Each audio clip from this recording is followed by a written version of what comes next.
We have removed the pressure on individuals to be responsible for themselves, to feel that they have a set of values that they are entitled to pursue. So that, no, I don't believe there's... I assume then that if somebody wants to smoke marijuana, that's their business too. That's his business, absolutely. Are we going to take that to heroin and addiction? Absolutely.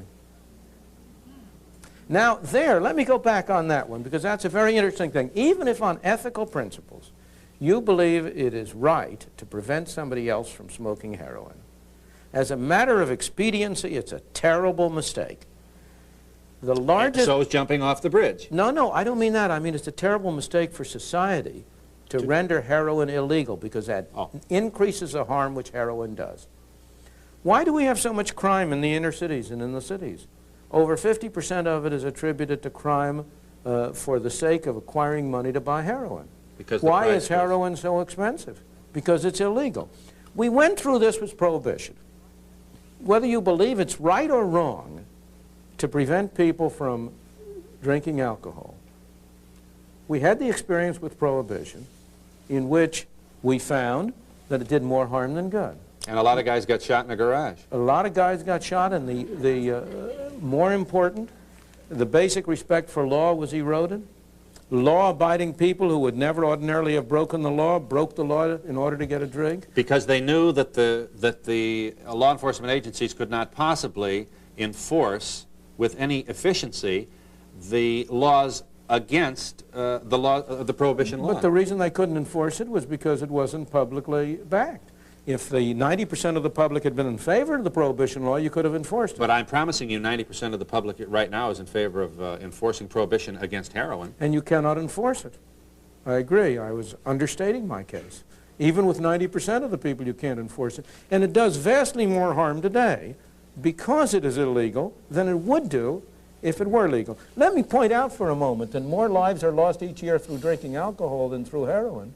But if there's a case, if you're going to make the case for preventing heroin on the basis of saving lives, there's a much stronger case for prohibition of alcohol.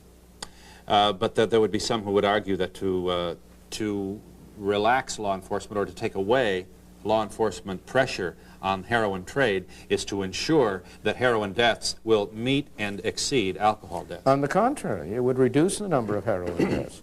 Why would it reduce the number of heroin deaths? In the first place, many of the deaths come from impure or adulterated heroin or needles that are contaminated. In the second place, as we found in Prohibition, the fact of Prohibition encouraged alcoholism rather than the opposite.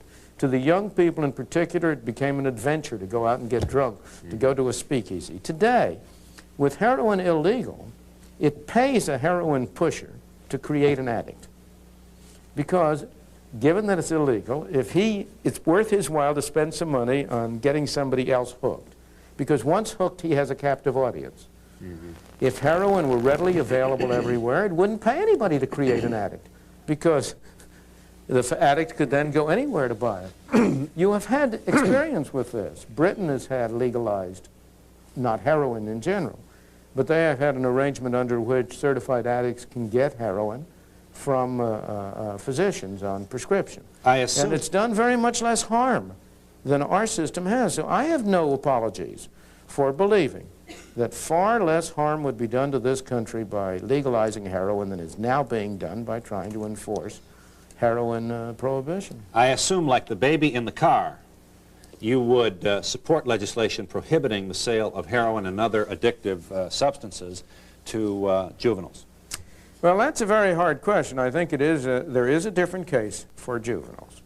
But whether you could really handle the question, that's a question of expediency, not a principle. If I thought I could enforce it, I would be willing to say that for juveniles. But I'm not sure I could enforce it, and I'm not sure when I looked into it I wouldn't decide I did more harm than good even there. You'll agree that this is the issue that lays bare the whole notion of your personal statement, and this is where we get to the practical realities of sweat and blood, everyday life with parental anxiety. Where are my kids? What are those sirens? Who's selling what to whom? What are they doing in the car? Who's sniffing, smoking, drinking? What is happening out there? And for all of the adulation that you've received, standing ovations everywhere you go, this is a very difficult platform for you to I don't speak believe from. so. I don't believe so, because I believe it corresponds to the real understanding and interests and beliefs of the vast majority of the American people. I think that you have to distinguish between the attitudes of the public at large and the attitudes of a relatively small group of people who have been trying to persuade the public to have different views. I know that, Dr. Friedman. And look at Prohibition. Yeah, I am. It didn't work. Okay, it didn't work. And why did you get it adopted in the first place? If the people in this audience who are predominantly female will pardon me, it was only adopted because the young males were away in France during World War I, and the women of the country voted in Prohibition. All right. Now, that's neither good nor bad. It's a pure statement of historical fact. Yeah. The irony, though, let's not miss the irony here. The irony is that you are the darling of the conservative, of almost, is there anybody left who doesn't think we have too much government? And you are as eloquent a spokesman against that abuse as there is walking around today. You are also on record as supporting the candidacy of Ronald Reagan. Yes, indeed. Do I have to tell you what happens to Ronald Reagan's candidacy if he so much as breathes agreement to the statements you've just made about drugs? Well, fortunately, one of the great virtues of being a college professor is that you can say exactly what you believe and what you mean. I'm not running for office. I've never run for office. I have no desire to run for office. And so I regard it as a great luxury that I can be irresponsible. We'll be back in just a minute.